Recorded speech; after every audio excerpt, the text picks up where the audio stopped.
Hello everybody, and I hope you can see me.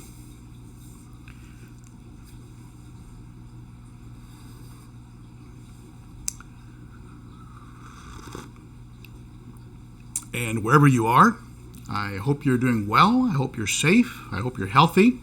I hope those that you love are healthy, and I hope you're drinking out of one of these.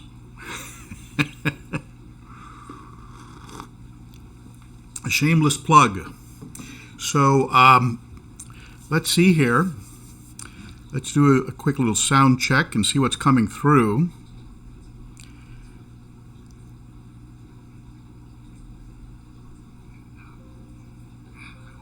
Okay, good.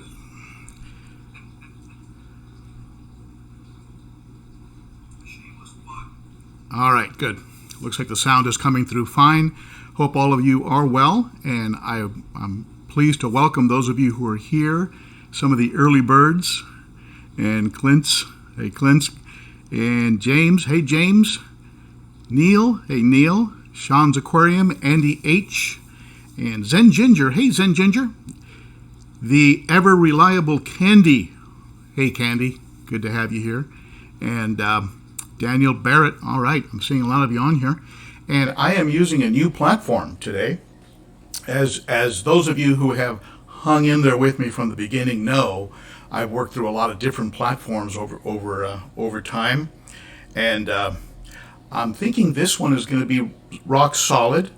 And WLIEB 10766 comes in strong with a $9.99. Hi, Wendy. How are you? I think you and I spoke on the, I think we had some email exchange, if I'm not mistaken. Thank you so much for that. So at any rate, I'm using this new platform. It's OBS. It's been around for a long time. It's pretty rock solid. I'm hoping that it actually stays stable. I have a very strong Wi-Fi connection. And but just as a word of warning, if my streams crash, I come right back up again, so don't go too far. And another word of warning, if you hear wild barking, I do have two beagles who love to be in my videos, and they always have a thing to say. So just a warning for those of you who are here.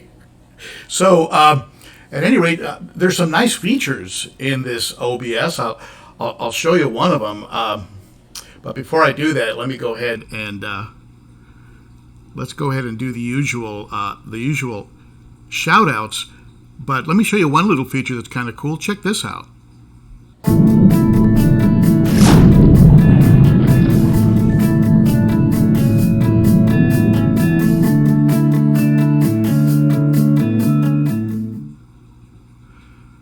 I've never been able to do that before on a live stream, and I think I'm going to be able to feed in other live content, other video content as well, which is something that Lightstream didn't have.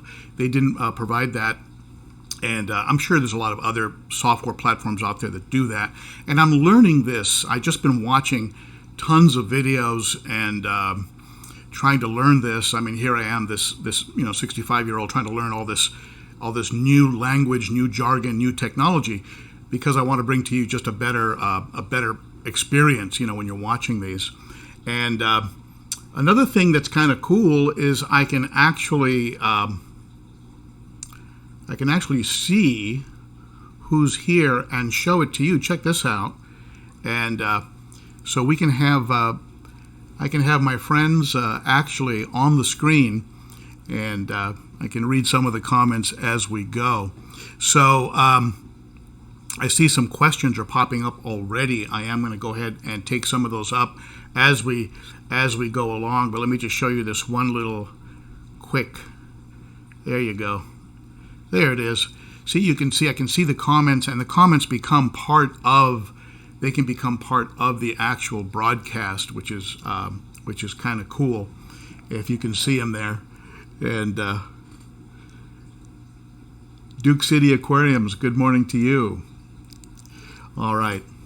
The problem, of course, is that the print is a little small, and there is a way of enlarging that screen, but I think I will eventually have to do that. Okay, so I'm excited. I hope this new platform works well. I hope we don't have any crashes. It's a lot better than when I first started, and I was starting sideways, vertical, and then I'd have to end off, and then I'd crash again. And for those of you who hung in there with me through that, you are truly my live stream friends. Anybody who hung in there with me through that process is truly a friend.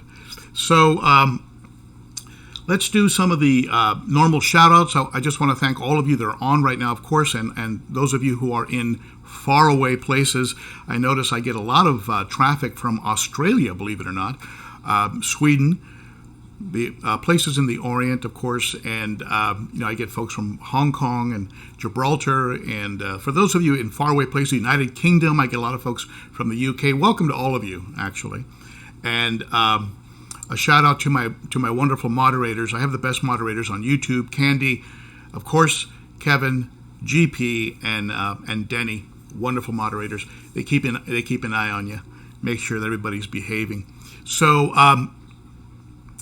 let's go ahead and get into it here. Let's talk a little bit about what's been going on, and I'll pull up a screen here. I've released a few videos, and I thank those of you who've taken the time to watch them and to comment on them. And of course, last week's live stream, and I think it might have something to do with having changed up the thumbnail. I was using the live stream logo, the fish drinking the cup of coffee, as with a few things around it. And it was a little busy, and I think that was perhaps preventing folks from maybe clicking on it. But the live streams seem to be getting more and more popular. They're getting 1,500 or more views, and the one last week did very, very well. And and of course the one before that did well as well. The one that from last week, I think, is let's see here.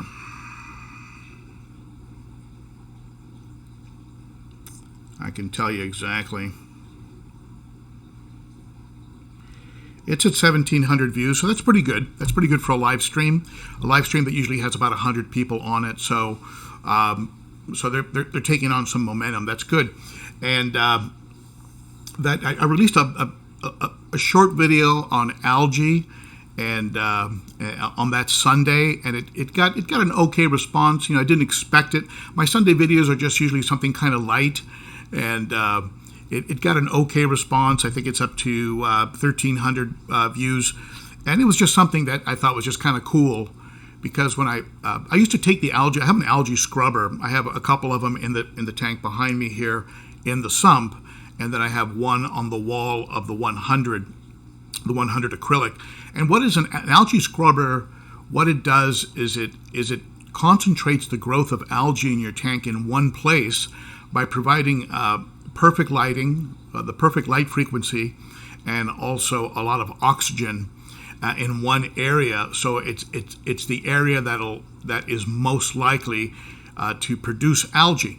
And you have nutrients in your water that can feed the algae, and of course the theory is that the algae is going to gravitate to where the circumstances are more ideal for it to grow. So the algae scrubber provides a surface area that is textured, so that it's very easy for the algae to attach to it, and it provides a certain light frequency which is ideal, and oxygen, a bubbler inside of it. And so what you're doing then is you're concentrating the growth of algae in one place, which theoretically is going to inhibit growth of algae throughout the entire tank, while at the same time harnessing the benefits of algae, which is, of course, that it produces oxygen, consumes CO2, and consumes nitrates. Since you can't have plants normally in a cichlid tank because they either get dug up or destroyed, algae is, harnessing algae is an alternative that you can use. You can have the benefits of something green in your tank.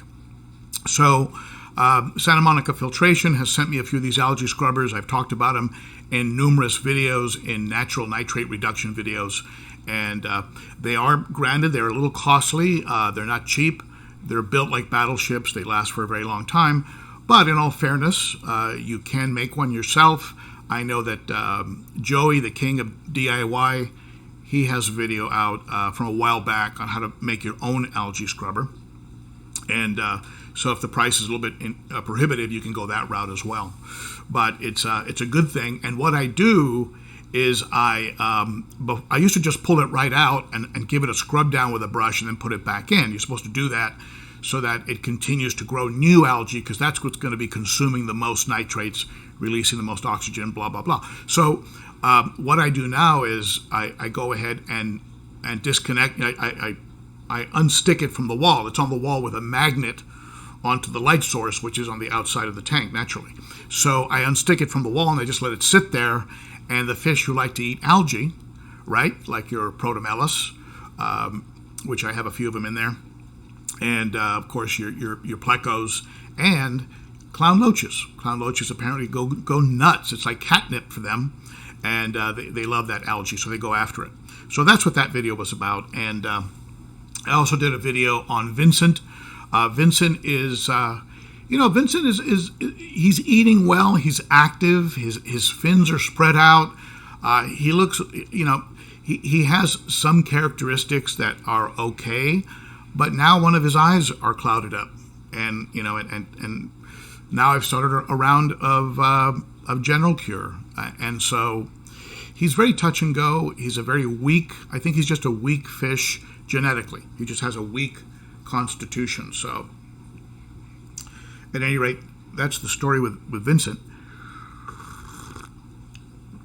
I can't tell you for sure that he's going to make it. I'm doing everything I can to help him, but I'm not really sure if he's actually going to. With the white that's showing up over his eye, and anyway, it's just one thing after another with him. He's just a very sickly, a sickly star sapphire. So. He wasn't like that when he was a baby, and I was growing him out as a juvie. As he got older, when he hit about maybe 3 inches or so, and his flecks started to come in, he started to develop these issues. And I know he was being harassed. The Maduka white lips was harassing him a bit. Sometimes his fins would look a little tattered. So anything that was sitting in his system that was dormant, like, let's say, parasites or any kind of predisposition that he had for illness, was aggravated and brought to the surface by the stress that he was experiencing by being harassed. And that's something that goes on, of course, with fish. And I think with people, too. I think any pet that's under stress is going to have a greater, a pet or a person under stress is going to have a greater likelihood of getting sick or ill. And but at any rate, he hasn't been able to shake it. He's been living in a tank by himself. Nobody's harassing him now. He started eating, which is good, but he's not fattening up. And now he's developing that little white cloudiness over his left eye. So I'm going to keep giving him water changes, and we'll see. We'll see how he does. And at any rate, I had some of you comment that you're rooting for Vincent, you're praying for Vincent, and that's certainly cute and very appreciated. I also had another video on the instant cycle, and if you ever have to put together a hospital tank in a hurry, watch that video. It really is the fast and easy way to get a quarantine tank going. It is instant. There's nothing that you need to do. If you follow the steps that I give you in that video, you will not have to do anything else to get a tank. And you can apply those steps to a much larger setup. Let's say you're going from a 60 to a 125, and you pull the substrate out of that 60 and you put it into the 125. Just be sure that you don't put untreated water on that substrate, because you will kill the bacteria. You'll also dislodge some of it in transferring it. So there is going to be some loss of beneficial bacteria. But if you transfer that substrate over and then add some additional substrate to fill in, since you're going to need to cover more space, and you bring over the filters from the 60, and you're pretty much good to go. You can transfer those fish right over. You're good to go. You basically have done perhaps a more stressful water change, but basically you've done a water change. I'll move maybe 50% of the water over from the old tank, and then 50% new water, treated, of course, and you have a larger tank fully set up and ready to go. So what I talk about in that video, in the instantly cycle video, can apply really to any scenario. And does that mean you shouldn't throw a little bacteria in there, a little Fritz Turbo, a little bit of CCAM stability, a little bit of TIMS? No, you can still do that, of course. And there's always times where you can use a little bit of that. So that's what's been occurring with me. And another thing that happened, which was really cool, I'll share this with you. Let's see here.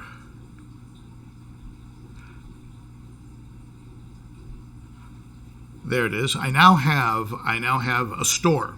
I now have my own store, and you can see it there on the screen. It's so if you click on that link, and I'll put it down below in the description under this video, but you can go right directly to my store. You don't have to navigate through the links underneath my video. So I'm in the big time now. I have a store. So a store out in the cyberspace. And another thing that happened, which is very, very cool, that I'll share with you, is that the channel jumped up over 22,000 subscribers, and that's a real big shout out to all of you that have been following me and sharing the channel. And I really appreciate when you share the channel out with your friends and share the live streams, share the videos. It's been creating momentum, and the channel went over 22,000. And again, I've said this before, I'll say it again.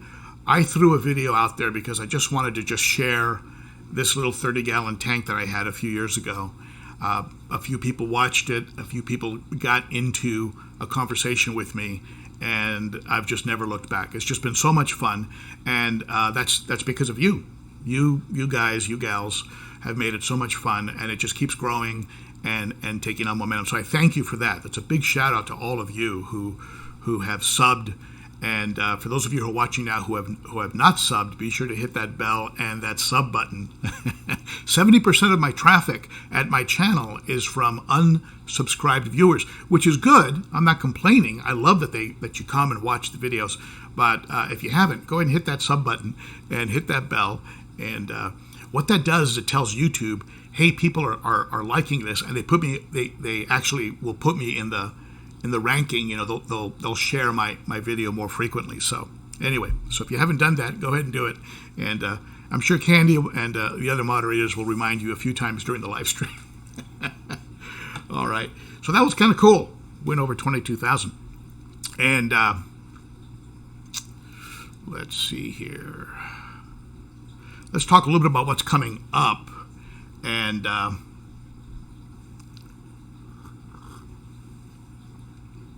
yes, this is Cichlids and coffee. And for those of you in the UK, Cichlids and Suds, Cichlids and beer. Okay, so what's coming up is I am going to come out with it. This live stream is the first in a series of live streams on filtration. You know me, I love talking about filtration. I'm fascinated by it. When I talk about it, I learn myself, and of course the comments I get back from you folks always help as well. But I'm going to be my next video, and this will be tomorrow, is going to be my 5 best aquarium filtration tips. So I've got 5 tips that I think you folks are going to enjoy on filtration that I've picked up over the years, and that I've learned about or I've stolen from other YouTubers or whatever. And also then on Tuesday, I'm going to release money-saving aquarium filtration tips. And that's where I've learned how to do something that is effective and just as effective, but much less costly. And for some of you out there, you don't care about the necessarily the cost of things such as filters or media. You just want to get a hold of the best, and I get it. And there's nothing wrong with that. And for others, though, I'm just like a car. Some people want to have a luxurious, high-end new car. Other people just want something that will, safely get them from point A to point B. Excuse me. So we have different types of people in the hobby, okay? And some people don't have the budget And so that video is going to be more about how to do things less expensively. Now, some of you might have a lot of money but don't want to waste money. So if you fall in that category, you're also going to enjoy this video, because there are alternatives out there that are far less expensive that can accomplish the same thing that the expensive thing that you're using right now is trying to do. There are far less expensive ways of doing it. So that's going to be my 5 tips on saving, my money saving tips with aquarium filtration. That should be out on Tuesday, I think. And I keep talking about releasing my trip to Nolan's when I did that little meet and greet. I promise I'm going to be doing that. I just have got to be able to import some content that I hadn't imported before. Simon Patel, thank you, Simon. Simon comes in with $5. That's greatly appreciated, my friend. And why don't we, let's see here. Let's make Simon a permanent record of this video. So I'm going to try and do that. If there's any, if you folks do the super chats, that's where you actually throw a little money at the channel. What I'm going to do here is I'm going to go ahead and do this, and that way what that does is it makes it a permanent and forever record in the video. So Simon, there you are. In the year 2030, someone will say, who was Simon and who was Ben Ochart? So let's go ahead and, now something else that's coming up, and I just want to share with you here, something else that's going to be coming up is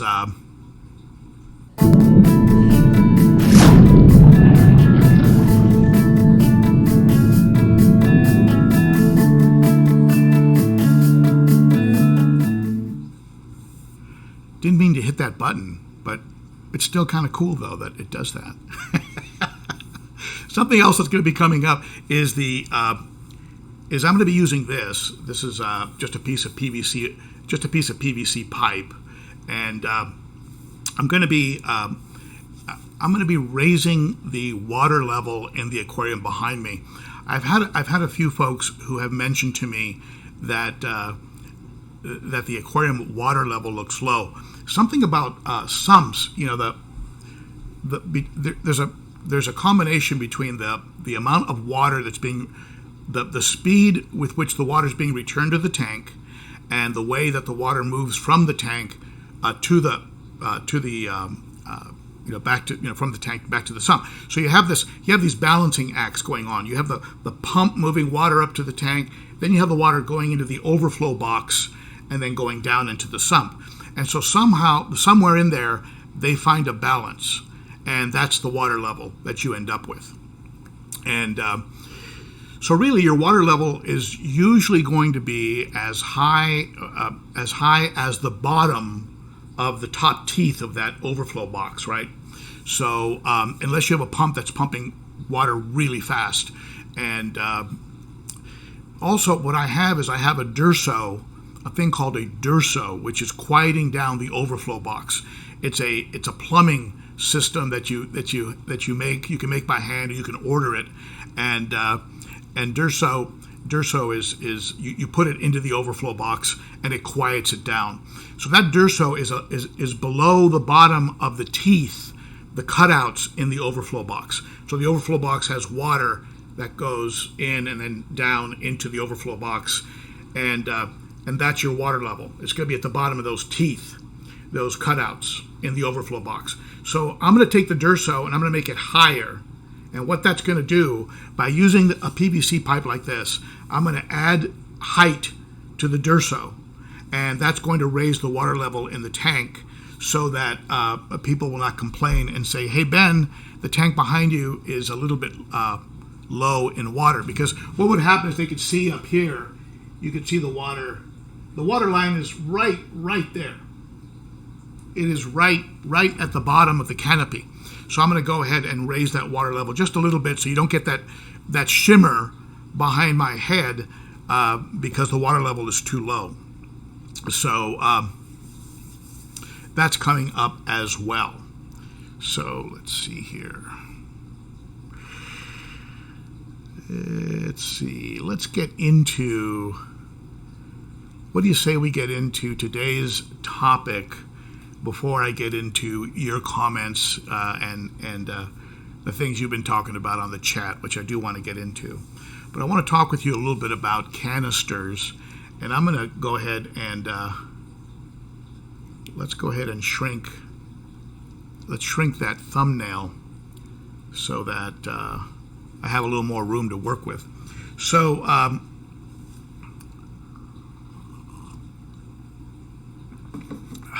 Clint's Aqua Tanks comes in with 5. Hey Clint's, thank you so much. I appreciate that. And let's see if I can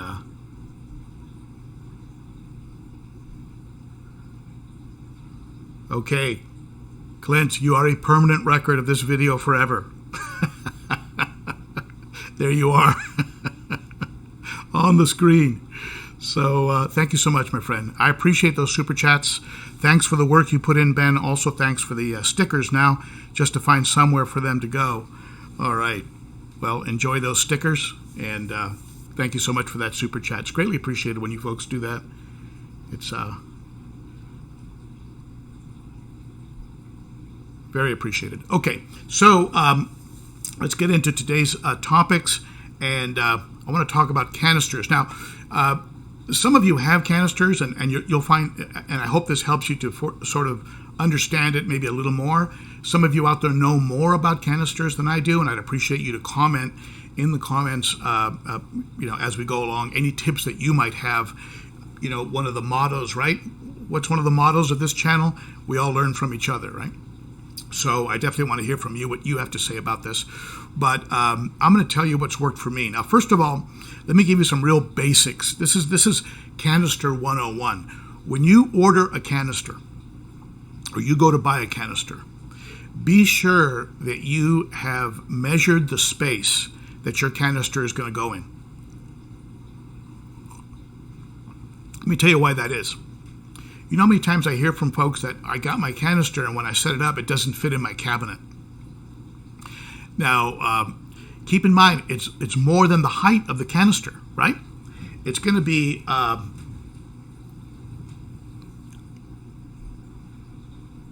show you here. It's going to be,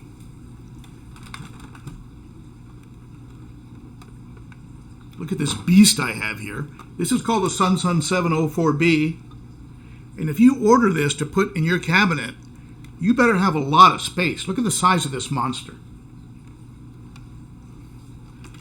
Now, if you look at the dimensions on the internet and you go, oh yeah, my cabinet, it's going to be a tight fit, but it'll fit under my cabinet. And then you realize that you got to stick this on there. So this is going to need another foot of clearance. So be sure before you order that you have enough space. Then when you get your canister, be absolutely certain that it is on a completely flat surface. And if you can, get some small pads, some small pad, like any kind of a pad, even a furniture pad would work. And put those pads, rubberized pads, underneath each corner of your canister. What this is going to do is it's going to prevent the canister from rattling, humming, buzzing, because it's not even, or it's not level, or it's got a little bit of movement or play in the base. So get maybe 4 rubberized feet, put it under the canister, maybe one piece of foam that you can rest the canister on, thin foam, like maybe a yoga mat, that you cut, put it under your canister. Some people like to put their canisters inside a piece of Tupperware, so you get a big piece of Tupperware, place the Tupperware on top of a strip of foam like yoga mat, and that way if you should develop a very slow leak or a slight leak or some kind of a buildup, a slow drip, that Tupperware can catch it. Now, in all the years I've been running canisters, I've had one leak situation that I couldn't figure out and fix right away. So putting them inside of a piece of Tupperware is kind of smart. I've never done that. The one time I had a leak, I was able to catch it, fortunately. But just some basics, okay, on ordering and making sure it fits.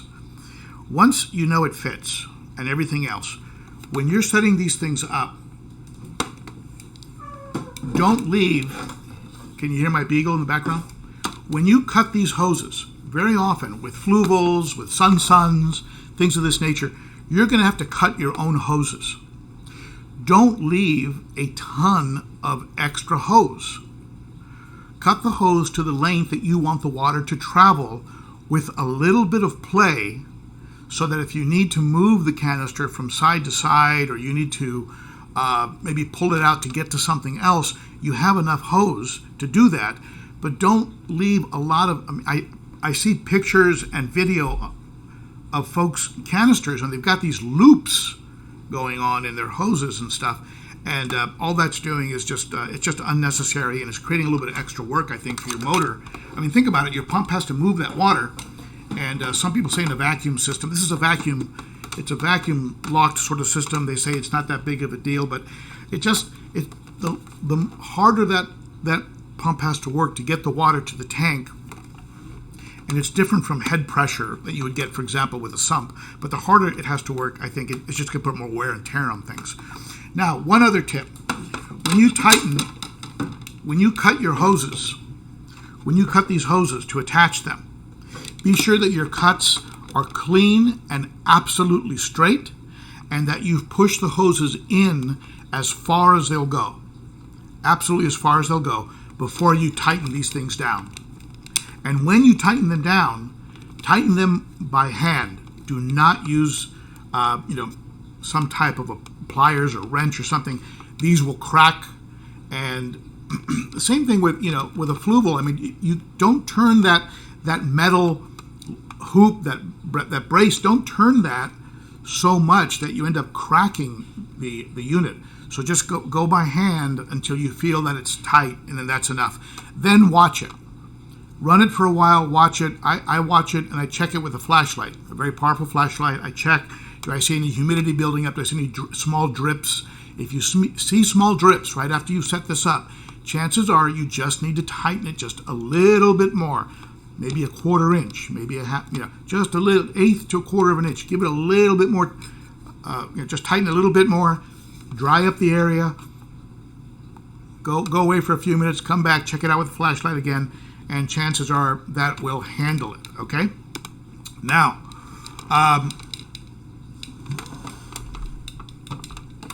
another tip on these, especially with SunSuns,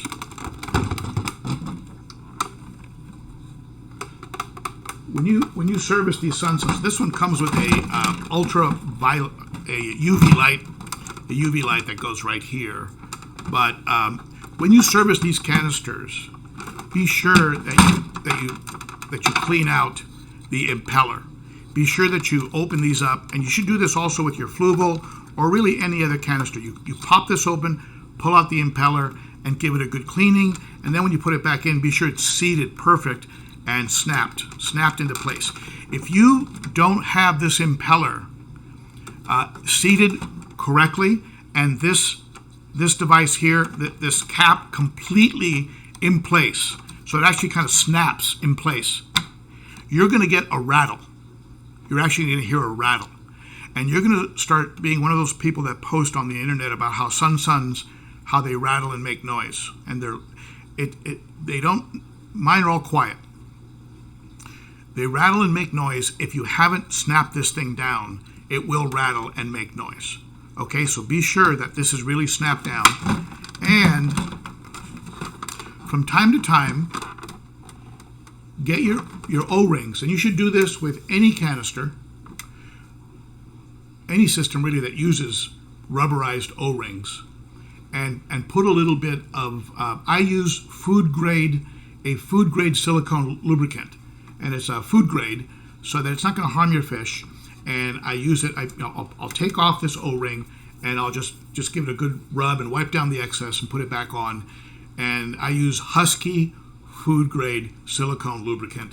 And anywhere that you have those, for example, you see right here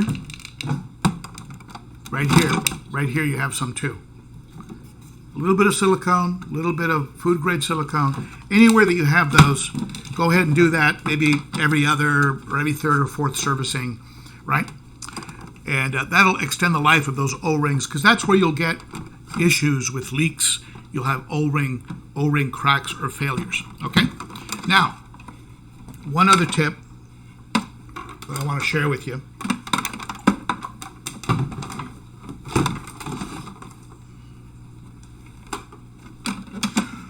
When you fill up these baskets, you get 4 massive baskets with a SunSun 704B, just as an example. I'm using this as an example, but what I'm saying applies to really any kind of canister. But these are the baskets, big baskets. They hold a tremendous amount of media. And when you fill these with media, don't try and maximize your canister by overfilling these baskets. Because if this thing can't clamp all the way down, and if these baskets have media that is above this edge, what's going to happen is your baskets are not going to sit right. They're going to be a little off. A little bit off. When you put these baskets in, they should feel like they snap. They snap in place, so there's no movement, no excess movement. Everything is snapped into place, so they're nice and tightly in there. Now, if you don't do that, if you stack the media too high and your baskets are sitting a little bit off, you're going to get a rattle. You're going to get a hum and a buzz, and it's going to drive you crazy. And again, you're going to get on the internet and go, this canister I bought is a piece of junk. I wish I hadn't bought it. Blah, blah, blah, blah, blah. Chances are you're trying to do too much with your media. You're stacking too much media in there. You're better off being a quarter to a half inch down from the top of each of these baskets. And that way they will seat correctly and be nice and snug. The other reason you want them to be snug is you don't want water sneaking. You don't want water sneaking up to your tank by going around the baskets. You want that water to go through the baskets, through the media, through the sponges. Okay. Now, one of the first things you want to know when you set up a canister is you want to know, how does the water flow? What's the direction of flow in my canister? Fluval flows, it actually flows around the outside sponges, at least the FX5 and 6s, right? Flows around the outside sponges, then down the middle chamber to the pump that then sends the water back up to the tank. So when you set that up, you place, you've got the sponges on the outside catching some of the bigger pieces of detritus. And then you have in your top tray usually other sponges, and then it goes into the bio, so that the bio media is getting the cleanest possible water. Now, why do you want clean water going over your bio media? You would think that you want that water to be full of detritus and poop and everything else, because that's where the nutrients are. No, all that's going to do is clog up your media. So what you want, what that bacteria is eating, that bacteria is eating ammonia and it's eating nitrite. You can't see that. It's unless you have you really can't even see that, right? So you want to catch the big pieces and not let them get onto your bio and clog up your biomedia. So the way you do that is you put a series of sponges first. So with the Fluval, that's already set up, right? Those outside sponges are catching the big pieces.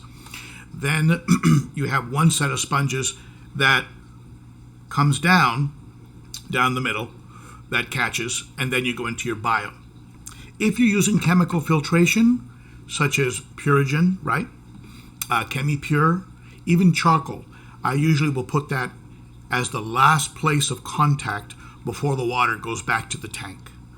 So with a SunSun, what's going to happen is the water is going to travel to the bottom of this canister. It's going to go to the bottom, and then the motor, the pump, is going to pull the water up from the bottom through the media. So in a canister like this, my sponges are on the bottom, coarse, medium, and fine. And then I have some biomedia, right? Biohome, matrix, whatever.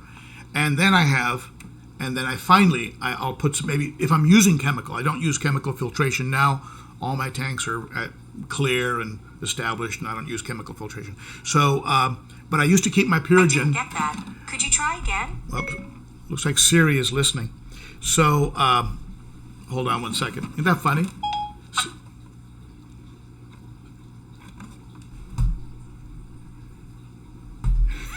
Siri was listening. I didn't get that. At any rate, so the water travels up the canister, and then the last thing it should hit should be your chemical filter, if you're using chemical. In my case, it's all bio, and maybe some floss right before, to polish the water, right before the water goes back to your tank. You can buy some crib batting, untreated, no chemical treatment on it, crib batting, and just plain white crib batting. You can buy it at any fabric store, very cheap, polyfill. You can also use pinky floss, things like that, and you can give the water a final polish before it gets up to your tank. And your tank will look great if you have that kind of a setup. And I don't use chemical. If you use chemical and it works for you, that's great. I currently don't use any. I do use charcoal from time to time after I've done medication. For example, I talked earlier about Vincent, my Star Sapphire. I will be, after the next water change, I'll probably put some activated carbon in the hang-on back filter just to remove and capture residual medication that's in that tank. But after about 2 or 3 weeks, maybe 4 weeks, I will throw that carbon away. Some people throw carbon in their tanks, they leave it in there forever. The carbon can only really absorb so much, and then it just becomes exhausted. So you got to toss it. And I usually will toss it when I'm trying to remove meds. I'll usually toss it after about a month. Okay? So those are my tips on setting up a canister, and I hope you found those helpful. In the case of SunSuns with UV lights, the UV lights don't really do much. Except for maybe a little bit of water clarification, a little bit of water. I have noticed when I use it, the water looks a little bit more pristine. So what I do with my UV lights is I run them only on weekends. Some people have complained that the UV lights in SunSuns will deteriorate the plastic of the baskets. I haven't had that. I haven't seen that experience. I haven't had that experience with mine. By the same token, I only run mine on weekends, so 2 days at a time. I don't know. If I was to run my UV light 24/7 for 6 months, maybe that would, deteriorate the baskets. I don't know. All I know is I haven't seen it. My baskets look great. The channel where the UV light goes, the baskets look great there. So if you're drinking coffee out of one of these cups, send me a picture to ben.o.cichlid@gmail. ben.o.cichlid. If you're wearing a hoodie or if you're wearing a t-shirt from the channel, send me a picture. And I'm going to put your picture in one of my videos.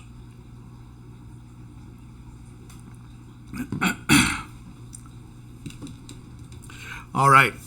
So let's take a look at what you folks have been talking about here during this stream.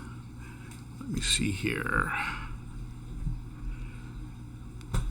Soy Ski, how do I share this stream? Just copy. You can just copy the address at the top in your navigation bar, Or you can go to the bottom under the video. There's a share button there, and you can just copy that and open up another window and send it to all your friends. You can also, of course, share it after it's posted, because what happens after the stream is it posts, of course, and becomes a permanent video, in my video library, if you will. So let's see here. Let's take a look at some of your comments, and if you have any questions for me, certainly share them. And because I'm going to look at your comments right now. And I'm going to go back a ways. I hope I didn't miss any super chats. For those of you that have super chatted, thank you so much. It is appreciated. Throwing a little money at me. Who was first here? Let's see. Who was the first? Clint's Aqua Tanks. Clint, you were the first one on the stream. Clint, do you have some stickers? Have I sent you stickers? If I haven't, send me your address, ben.o.cichlid@gmail.com. And first on the stream, I'm going to send you some stickers, my friend. And let's see here. Take a look at some of the questions. Now, I'm going back to get questions. So if you're posting a question right now, don't be mad at me because I'm not taking it up immediately because I'm scrolling back to some of the first ones.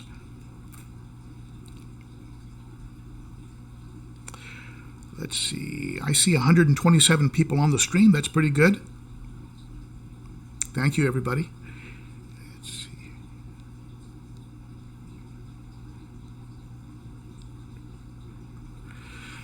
Troy Johnson. Hey, Ben, why don't anyone but, I guess, put bio or chemical media in a mesh bag under all the trays in the FX? I don't know.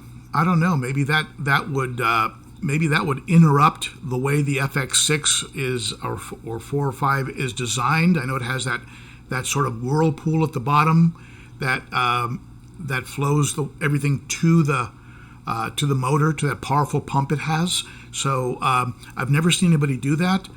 I do it with my SunSuns, of course. The Pond Guru made that gave that tip that people should put a little bit of like rings in the very bottom just to break up the water and catch some of the big pieces of detritus.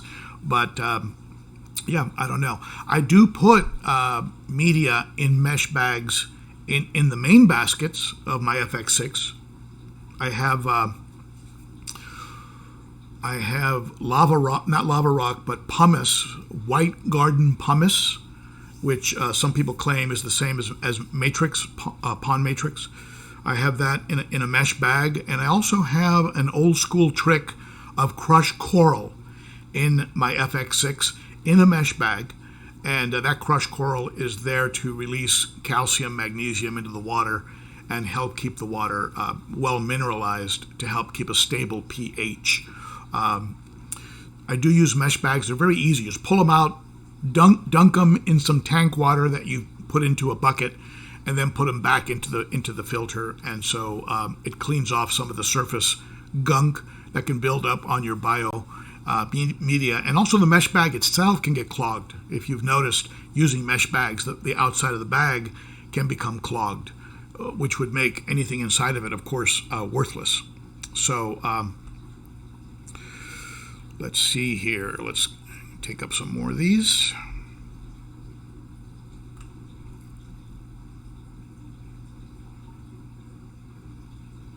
Hey, Tom in Malibu. As soon as all of this is over, Tom, I'm going to Malibu. I already told my wife, we're going to Malibu. We're going to go to the pier. We're going to have breakfast on the pier. Okay, let's see here. Lawrence, hi Ben, love your helpful videos on the other side of the pond in Basildon, Essex. Basildon, Essex. Hey Lawrence, thank you for coming today. And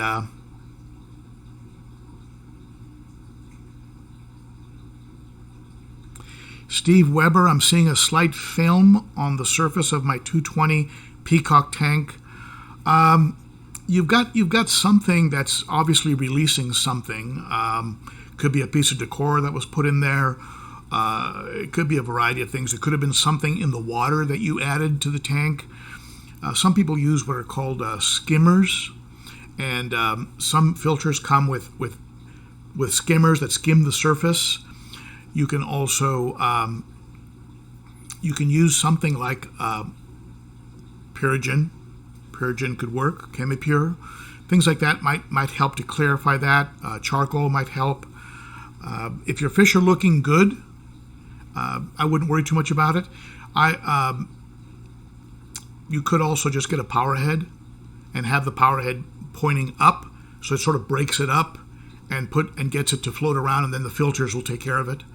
So, or position your outputs if you have, let's say, if you have canisters with outputs that you can point them so that they break up the surface, and that's good for two things. One is that it'll create more oxygen because you're breaking up the surface tension, and also it'll take that stuff and break it up, and maybe your filter can then scoop it up where it can be captured by something like floss or pinky floss, something like that. Troy Johnson, you're the best. Troy, I'm blushing. Troy Johnson, you're making me blush, Troy. So, thank you, Troy. Zebulon 181 finally got to be here. Hey, Zebulon, welcome.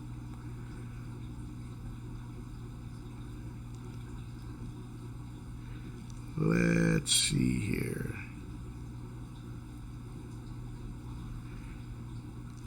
All right, now I'm going to go to the very end of the stream, and I'm going to start picking up some of the more current comments. Mabuna Man, definitely after pimping mine, I've seen better clarity, but the parameters have always been good. I'm using both FX.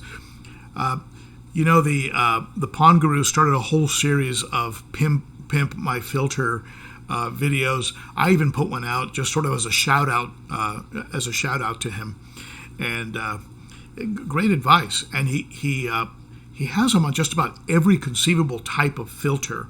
So if you get a chance, check out some of Pond Guru's Pimp My Filter series. And the Road Vlogger, what do you think about BioHome Ultra? I've commented on that before, Road Vlogger. I have BioHome Ultimate in my SunSun canisters, two SunSun 302Bs that are running on my 60-gallon. Full disclosure, I also have Marine Pure in those canisters. I have one tray of BioHome and one tray of Marine Pure in each of the two canisters. That aquarium is very, very stable. It never seems to have any spikes or anything odd, die-offs, things of that nature. And I've mentioned before, when I had an outbreak years ago of Colomaris, and I had a lot of my fish die off, and I had cross-contamination because I was using the same hose and the same nets in all my tanks, and so I cross-contaminated. And that 60-gallon didn't have a single case of Colomaris. To this day, it still doesn't make any sense to me how that tank did not get any of the disease that ravaged the other two tanks. So I don't know. I don't know if the media had anything to do with it, if that was creating a robust, such a strong, robust, I don't know. I have no idea. So, but at any rate, it has been a very stable tank. I think if you watch the two videos where I interview the Pond Guru, you'll get some good information on that media, and you can make up your own mind as to whether or not you think that's a good media for you.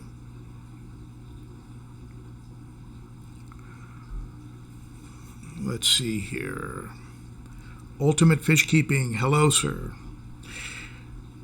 Good evening. You must be somewhere else in the world, of course. Ray, I never saw any. Okay, let's see here. Hey, GP. Glad you're here. Soy Ski, when are we starting the membership? Good question, Soy Ski. I've got to put a video together, send it to YouTube, and they've got to look at it, approve that I can offer memberships. And then I've got to decide what to do with memberships. Like I've said before, I hate the idea of some people not being able to access material. So what I think I'll do is maybe with the memberships just offer material that's maybe a little bit more advanced, or maybe more behind the scenes, like behind the camera kind of stuff. And so it's still something that's kind of rolling around in my mind. And I know it's costing me money, it's costing me revenue and income not to have that. It's just something that I've got to feel right about, and that I have it sort of thought out, planned out, and then I'll go ahead and start offering memberships. But thank you for asking. And why don't you folks tell me, since I have your attention, what would be the levels of membership that you would like to see? $2, $3, like basic membership, and maybe you get a picture of the red cap as a sticker or something. Maybe $5, you get a picture of the Maduka White Lips as your sticker, and $10 you get the eye biter. $20 a month you get the boss. You get the Venusas, something like that. I don't know.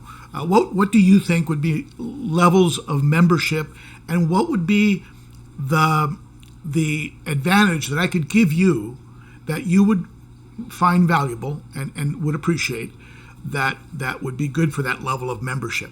Give me some ideas. What would you like to see? More than just a sticker? Maybe at 10 or 20, you get a hat, or you get a T-shirt, you get a hoodie, you get at 5 you get some stickers. At I don't know. Give me some ideas. I listen. I steal your ideas all the time. So let's see here.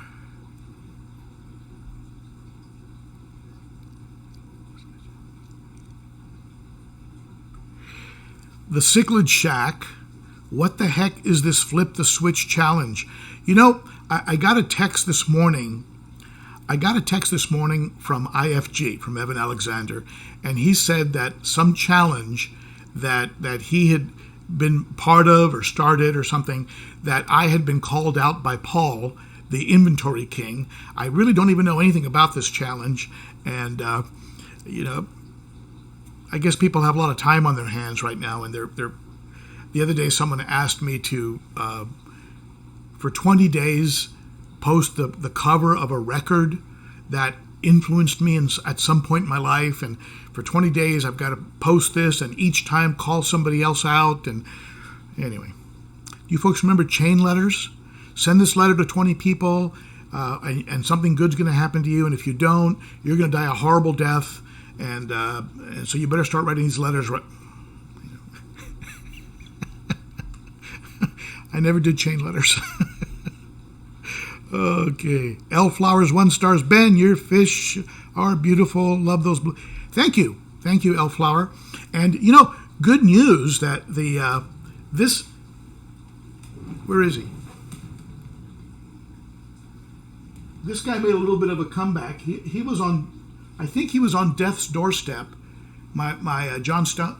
This is the Placido Columbus Johnson. He was looking like he was pretty much gone. And I had him on the short list, and he's bounced back. Hey, there's the Borlei. You don't see him too often. Borlei quad, beautiful fish, and look at this Empress from Live Fish Direct, and that electric blue. Whew, love those guys. I'm gonna give these guys a water change. I was going to do a water change before the live stream, but they really act up after a water change. Maybe you've seen that. You have males pairing up with males and doing their little dance, and you have this heightened aggression. It's wild. They just kind of lose their minds for about 4 or 5 hours, and then they go back to normal. But something about a water change just sparks all this activity. So at any rate, James, I don't know. James Largo over at the Cichlids Shack. If you don't know about the Cichlids Shack, check them out. Once you go shack, you don't go back. I think that's what this where is he? This eye biter. That eye biter. That's from James at the Cichlids Shack. That eye biter is a T-Rex of eye biters. So okay. Let's see here.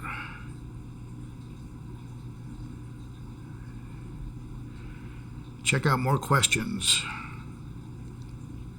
Larry Harp, finally caught you live. Talk about your processes for cleaning the SunSun hoses. Larry, what I do, I have, and I wish I had it with me here, I'd show you, but it's in a bucket, and I'd have to leave the stream. What I do is very straightforward. I take this off, and I have a long pipe cleaner. It's a metal. It has a flex metal, and it's about 6 feet long, and it's got a big pipe cleaner bristle end. And I just run it through, and I leave all the fixtures on. I don't take the fixtures off, and I run it through. And if you take the fixtures off, be sure that you mark them, especially if you have hoses that are different length. Be sure you mark them, which one is the output, which one is the input. Otherwise, when you put them back on, you might put them on backwards. And ask me how I know. So, use a Sharpie and just mark each hose, which is which. And so I just run that long flex. It's a flex hose. You can get it on eBay or Amazon. And I just run it through, and then I run some warm waters through it, and you're good to go. And you'd be surprised how much gunk comes out of these hoses. It's like that mulm. Is it bad? Is it bad? I don't know if it's bad. Is it inhibiting water flow to some degree? Maybe a little bit. I'll tell you what you need to be more conscious of. You need to be more conscious of making sure that your impeller is clean. That's more important than cleaning your hoses. Same thing with power heads. You have to take them apart and clean all the mulm off of them. Otherwise, you're going to have a sharp drop off in gallons per hour. This is something that, again, I talked about it, I think, last week. So you got to keep the impellers clean because they lose some of their horsepower, and your gallons per hour will drop. So that's more important than cleaning the hoses. I'll clean the hoses maybe twice a year because it's a big job. You got to pull them off. Then you have to you have to prime the canister. Get it all ready again, and it's a bit of a big job, but it needs to be done. I think maybe twice a year I do it, not too often. So there you go.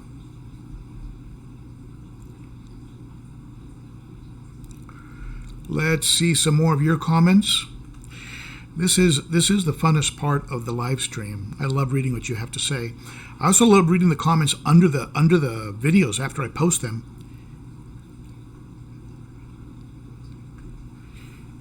Let me see here. Okay.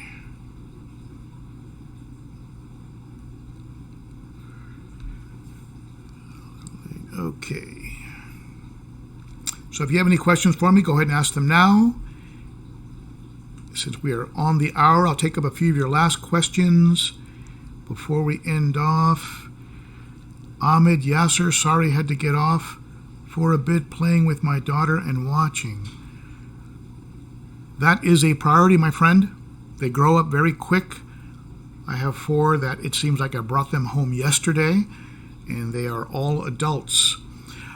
Tracy Ann Witter, I bought a Polar Aurora 265 gallon per hour canister filter with UV sterilizer, but it did not come with media, and I can't seem to find the media for it. Any suggestions? Tracy, go on eBay. Go on eBay and buy pond sponges. They come in sheets, and then just cut them. Just cut them to the sizes that you need. And if you understand how the water flows in that canister, put the sponges first so that the water hits the sponges first, and then throw some bio in there. If you don't have a big budget, buy some garden pumice or buy some lava rock and break it up with a hammer, rinse it off with some water, and stick it in there. And you'll be good to go. So very easy.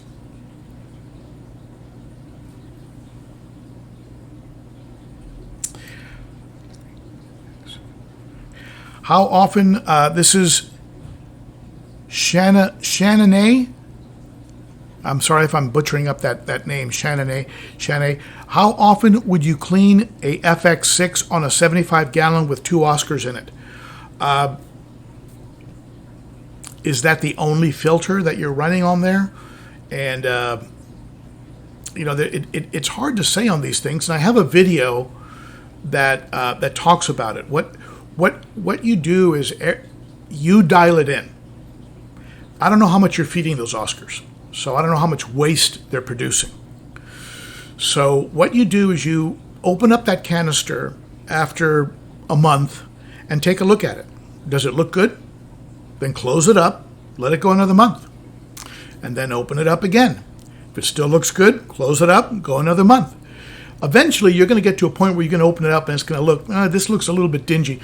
You're going to go ahead and want to clean it up. Now, be sure you clean everything in tank water. Just some advice, so you don't kill the beneficial bacteria, okay? But keep a log. Okay, it was 3 months before I noticed.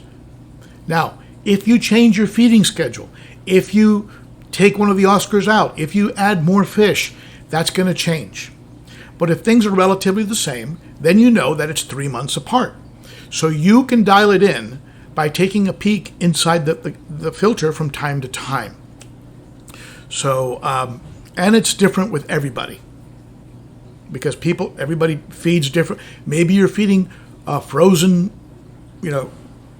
krill or live food or goldfish, and maybe you're mixing the goldfish with some dry food, or I don't know. All that's going to produce a different waste, and a different level of detritus, and so you have to dial it in. I suggest you crack it open every month and then keep a log, a written log, or in my case, on my phone, I keep in the notes section of my phone, I keep a running log of anything major that I do to my tanks, including major maintenance, adding fish, taking fish out, things of this nature, okay? The use of new chemicals, new media, all of that is recorded in this notes. I can go back and look and go, oh, it's been 2 months, or it's been 3 months, okay? I hope that answers your question and helps. Let's see here.